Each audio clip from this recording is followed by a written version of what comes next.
ఐదుగురు స్నేహితులు చిన్నపాటి సరదా కోసం ఒక పాడుబడ్డ కొండల గెస్ట్ హౌస్కి వెళ్లారు.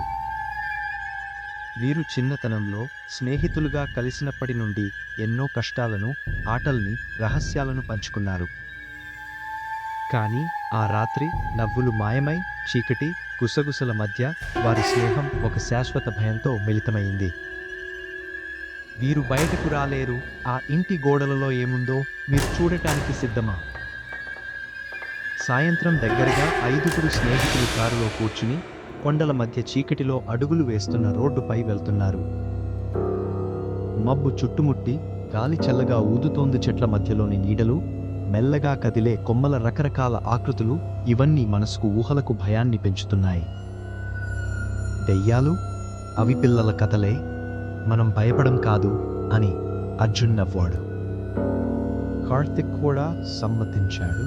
సరే, ఆ గెస్ట్ హౌస్లో ఏమి జరిగిందో చూద్దాం, సరదా చేద్దాం. మీరా కాస్త ఆగిపోయే, ఏదో తప్పుగా అనిపిస్తుంది, ఇక్కడికి రావడం మంచిది కాదేమో అన్నదా. కానీ మిగతా వారు కవాతు చేస్తూ ఆమెను నమ్మకుండా ముందుకు వెళ్ళారు. కారుపై లైట్లు మబ్బులోని ధూళిని కరుకుతున్నాయి. ప్రతి వంకర రోడ్డు మెల్లగా వారి ధైర్యాన్ని పరీక్షిస్తుంది. కొండపైనికి చేరుకున్నప్పుడు గెస్ట్ హౌస్ దాని పాత రూపంలో భయంకరమైన శబ్దాలతో ఎదురు చూస్తోంది. గేటు రోసాలు, వెల్కమ్ అనే పదాలు చెక్కుతో కొట్టినట్టు అసమానంగా కనిపిస్తున్నాయి. కిటికీలు నిశ్శబ్దంగా వాస్తవాన్ని గమనిస్తున్నట్లుగా.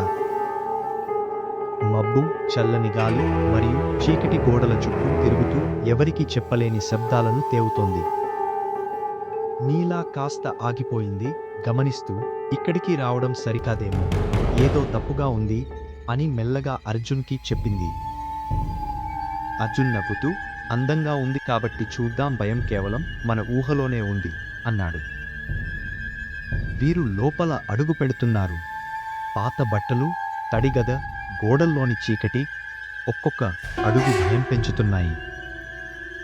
కోణాల్లో వెండి, నలుపు చిన్న వెబ్ల ఫర్నిచర్ మెల్లగా కదులుతూ అర్థం కావని శబ్దాలు గదిని నింపుతున్నాయి. అది కేవలం పాత భవనం, కార్తిక్ ఊపిరి తీసుకుంటూ చెప్పాడు. అయినా తలుపులు స్వతహాగా మూసి మెల్లగా తెరుచుకుంటున్నట్టే అనిపిస్తుంది. చీకటి, లోపల ప్రతి చిహ్నం, ప్రతి ఆవిష్కారం వాళ్లను ఎక్కువ భయానికి నడిపిస్తుంది. వీరు హాల్వేలో నడుస్తూ పై అంతస్తు నుండి అడుగుల శబ్దం వినిపిస్తుంది. తలుపులు తట్టడం, కానీ అక్కడ ఎవరూ లేరు. గదుల అద్దాలు, చీకటి గోడలు, ప్రతి మూలలోని నీడలు మెల్లగా కదులుతున్నాయి. నీలా భయంతో అర్జున్ వైపు చూపింది. వీటన్నీ ఊహలే కదా? కానీ అర్జున్ కూడా శ్వాస కొట్టుకుంటూ పక్కకు చూడకుండా ముందుకు వెళ్ళాడు. వీరు సర్కిల్లో కూర్చుని చారిత్రక దెయ్యపు కథలు చెప్పడం ప్రారంభించారు.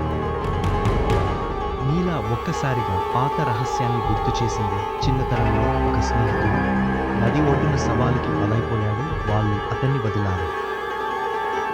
చీకటి మరింత దట్టమై గదిలోని శబ్దాలు నిశ్శబ్దాన్ని దొరికిస్తాయి. ప్రతి ఒక్కరి ముఖంలో భయం స్పష్టంగా కనిపిస్తుంది. అద్దాలు చూపిస్తున్నాయి, గది కాదు, గది ఒడ్డున ఉన్న బాలుడు. అతనితో పాటు ప్రతి స్నేహితుడు కూడా ప్రతిబింబంలో కనిపిస్తుంది, భయంతో వక్రంగా నవ్వుతూ. ఇది నిజమం. ప్రతిబింబాలు వాస్తవాన్ని మెల్లగా వక్రీకరిస్తున్నాయి.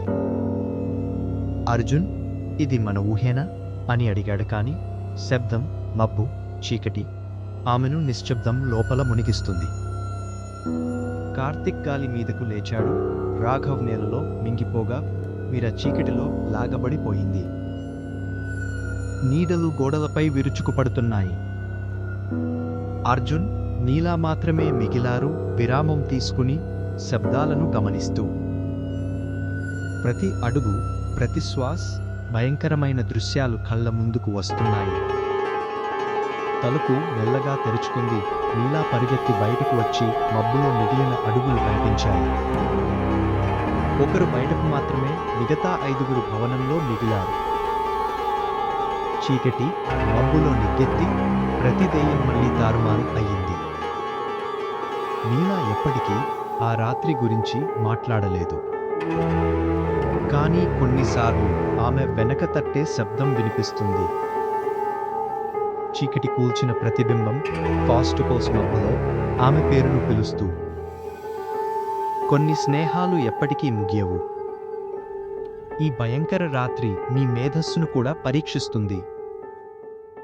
మీరు ధైర్యంగా ఉంటారా?